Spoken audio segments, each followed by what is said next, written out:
Now, when we mention sharp in regards to old computers, especially in the Japanese industry, most people will probably think of the X68000. It's kind of the one that everyone knows.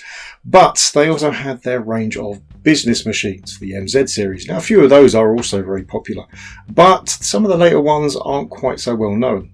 For the day, we're going to look at one of those, which is the MZ6556.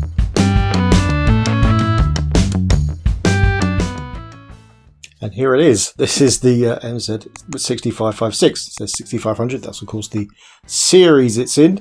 56-bit of it just has a few case changes and some extra options. Now, this says the HD version, but I don't know if that meant it's supposed to come with a hard drive or just that it's got the ability to have a hard drive. So this one hasn't got a hard drive in it. It uses MFM, so that's a tricky one to solve anyway. And yeah, there's going to be a lot of I thinks and I'm not sure's in regards to talking about this machine, because this is there's not a huge amount of information about it online. There's actually not a huge amount of information about the 6500 series at all. This is very much at the end of, I guess you'd call it, the interesting Sharp period, the bit where they were making their own kind of revolutionary machines and weren't just making IBM compatibles. This, whilst it is powered by a 286, it isn't compatible with the IBM standard. You could get MS-DOS for it. There was a version of MS-DOS especially for this, but it wouldn't just boot a standard MS-DOS disk. Now, this was released in 1984 and 1985. Again, it's a bit sketchy. I think it looks fantastic, right? This is a door panel. We'll have some B-roll, I would assume, going off. Reset button. This is some kind of volume control. There is an inbuilt speaker. This is a speed mechanism, so your turbo button on your average PC. This goes between 6 and 12 megahertz. And here you might just be able to make out there are a bunch of dip switches which change various things. Now we're going to stick with various things. I found a few of the settings in manuals for other computers in the MZ range, but I can't be sure about all of them. The first one I know changes some of the video output options and it enabled me to actually get some video out of this. And I think the 8th one puts this into a diagnostics mode, which mostly checked out. This has got a meg of memory inside it, obviously expanded memory. It might be a weird looking machine in terms of IBM compatible with its time, but it still is based around the same kind of architecture. And here is, I think you could put like another device, like a disk drive or a tape streamer. It looks like it should have a hard drive, and that's what I originally thought it was, but the cables coming into this would not allow a hard drive to be plugged into it, so I'm assuming it's for something else. Lots of assumptions there. This is the keyboard connector. I do have a keyboard for it. It's for the 6500 series. I don't think it's the exact right keyboard, but it certainly works. And this is a power button. Now here you'll see, buried within this lovely column design, which is really kind of a hallmark of Sharp's later machines, is two 3.5 inch floppy drives. Now that's something else that was slightly different with this version of the machine. There were other ones that had 3.5 inch, but mostly were 5.25 inch drives, or quick discs, of course. These are nicely hidden, like I say. So there's a disc in that drive, so I could show it off. When these buttons are in, a quick glance doesn't show you that they're there. Now there are A and B lights there, so that makes it more obvious, but for the first 20 minutes of owning this, actually having it in my hands, I did not realise there were floppy drives. I was trying to work out how to get data on there. I still haven't figured that one out, but that's another thing. If we turn this to the back, there we go. Yeah, so this is the back of the machine. We've got 5 expansion slots here. The last one has already got the hard drive interface plugged into it. Yeah, they're quite weird inside. We'll take a look inside anyway later on, but these kind of look like they could almost be PCI slots, but the inside is very different. Got some serial ports here. This is an external floppy port. This is a printer port. This is analog RGB out. That's fairly standard cable, almost certainly of this era in Japan. This is a digital out, again moderately standard, and that one's colour as well. And this is a monochrome out. Now this one's kind of interesting. This is the one I mostly use. Again, we'll explain. There's a limited use of that word used, but anyway, because this is compatible with the PC Engine composite cable in a way. The lead plugs in and you can get video out, but using the audio cables rather than the video cables, but it does work, so we've got that. And the usual standard stuff you see on a lot of PCs of this era. Obviously the isolating power switch, the power in, 100 volts obviously. This is an external ground, and this is an output port if you're running a monitor or some other device from this. Yeah, we've got a nice little silver plate up here, which does indeed say this is an MZ6556, and there's a serial number there as well. I'm sure I've remembered to take up close-ups of a lot of this stuff anyway, so that'll be fine. I'm sure I wouldn't have forgotten. Anyway, yeah, it's a lovely little design of machine. Oh, hello. My temporary table is moving with it because this is quite heavy. Let's just get it so we can actually see the front again. Yeah, that's probably good. Yeah, it's a lovely machine, but yeah, there's been a lot of of me saying about how getting media working and stuff. Yeah, I can't boot anything on this machine at the moment. I don't know why. I've taken the floppy drives apart. I have cleaned, greased, and recapped them as well. There were certainly failing caps on them, but I've done all that. Nothing is booting. I can't see any reason why it wouldn't, unless there is something internal stopping it from working, but I can't see any major problems on this machine. There is a battery inside, but not only has it not seemingly leaked, but it also does seem to hold a charge as well if I check the voltage from the pins on the back. But yeah, so there's a couple of reasons why this might not be working, and it's really hard to tell with a machine like this where you can't find any actual media. I've looked and I've asked around. I cannot find any discs for this machine from its time. I don't know if I'm even writing images properly. I don't know if the images I've got are actually working. They boot up on an emulator, but I have a suspicion that the emulator is doing some tricks to make them boot. Now, yeah, that makes it all kind of hard to get anything working. Now, I have tried a Gotek on this, and that wouldn't boot either. Although it does seem to recognise that the cable is there and it senses that, so it's certainly working at an degree. But nothing will boot. Those images won't boot. So either those images are bad, or I need a way of writing them, or there's something internally bad.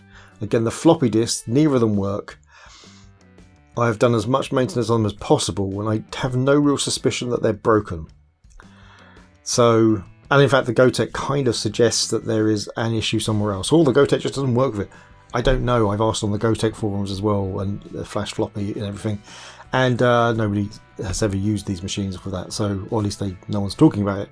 So, yeah, it's a tricky one. So, what I can do is I can show you what it will boot up to. So, the startup screen. I can show on an emulator it booting to MS-DOS3 and also CPM. Because obviously CPM 86 is a thing, and is something that has had the ability to run in its day. And we could take a little look inside the machine. So we can do that, but we can't make any software run, which is a shame. So what I will do, I think what we'll do first is we'll look inside this machine, because it's quite interesting inside, for me anyway, hopefully for you. And we can't really break anything by opening it up. Oh God, touch wood. So we'll do that first. Right, so this is inside the machine. We're focusing on this part here. This part is mostly just drives and stuff. There is another circuit board underneath there, but it's hard to see anyway. But this is the main board here anyhow. This is the CPU board. We've got an Intel 286 processor there. A sharp chip next to it is probably some glue logic, I would imagine. This looks like a space for a coprocessor. This would be all of our memory up here, nicely stacked up. Some control chips here, lots of NEC stuff, and some unbranded stuff. Probably have to look some of that stuff up, but I imagine it is just standard control chips. I'm guessing this here is our BIOS. 2 chips, which is interesting because there's not exactly a lot of BIOS in here because there's not much built in. But anyway, yeah, 2 BIOS chips and various logic chips as well. Over here, this is our MFM controller card. This is, you can kind of see here, let me just sweep around a little bit. There we are. You can see here, this is our edge connector. So yeah, not very PCI-like at all. It's a very condensed connector that this plugs into. And this is other, yeah, like obviously there's another 4 of these going down. So we can add many expansion cards in. There are a few available, although I have yet to find any. Hopefully some will turn up.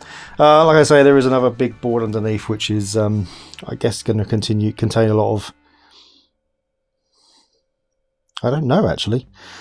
This CPU board is also the majority of what makes it a computer. There we go. I think we can barely see in there. I've got another little light off to the side just shining in there. But there is this lovely little ceramic chip there. But I'm guessing, looking at this stuff, this is mostly power and drives, because the drive connectors plug in here, and so does the main power block. So yeah, I'm assuming that's what most of this board is in that case. And probably just a few things that wouldn't fit on the CPU board. It's interesting the CPU board does appear to be modular. Maybe they were reusing this frame for a lot of this style of computer, or maybe these CPU boards were used a lot over the different variations of 6500 series computers. I don't know. I say, information is sketchy. There's a few tantalums and stuff around, but nothing appears to be blown. So yeah, don't know. It's going to take some work. I still suspect it's a software issue rather than a hardware issue, but we will find out. I don't think you can quite see the battery from here. Oh, there we go. There we are. Now you can see the battery. So there's the battery. Like I say, there doesn't appear to be anything horrific going on around it. It appears to be holding a charge. So yeah, I mean, we'll test it again, but it seems to be okay. So yeah. There's also like 101 dip switches, which we don't know about. Okay, 8. One of those might be something that needs to be set for certain floppies. I don't know. Who knows what this machine was supposed to be set to or not. I found some description of some of the dip switches, but not all of them. Hopefully the document is out there somewhere. Somebody will maybe see this video and they'll be able to point me in a different direction or something. I would love to get the machine booting because it is, like I say, it's a gorgeous machine. It would be nice to see it running something natively. Anyway, let's we'll load up some software on both. Well, we'll show this in its waiting for boot sequence, and we will also run something on the emulators, and then we'll go back for a summary.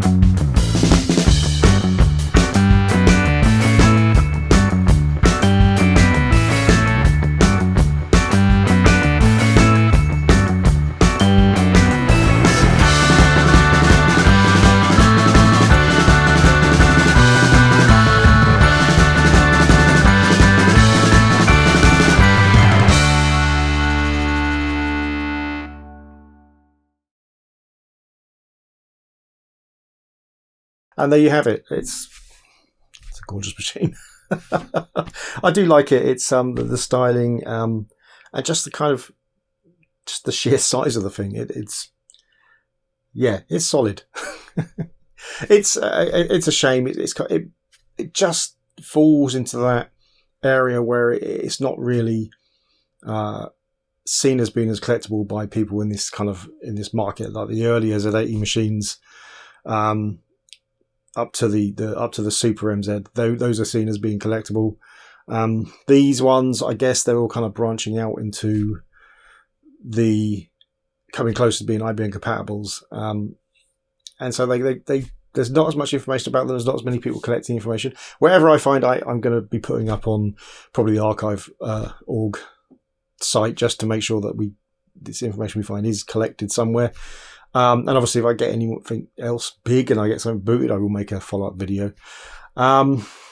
Yeah, it's just a shame that these aren't loved more. There isn't just more information out about them. I mean, they're relatively rare-ish, I guess. But not so much that there should be such a dearth of information around. So hopefully that's solved anyway. Hopefully people will see this video, or people will see this video will know people who have information about this, have documents, and they can share them, because it would be great to get some more information about these machines, and just so they're not kind of ignored forever. Anyway, thanks for watching. If you like the video, please hit like. If you really like the video, please hit subscribe. If you didn't like the video, or you have something else to say, then please leave it in the comments below. And absolutely, let's have a conversation about these machines and other machines that you think it should basically ignored by collectors nowadays, because there are certain machines that get a lot of attention, like the Sinclair Spectrums of this world, but there are so many machines that deserve a bit more conversation, just for their place in the retro archives. Anyway, see you next time. The present is horrible, the future looks bleak. Remember our childhood to get us through the week. We're getting re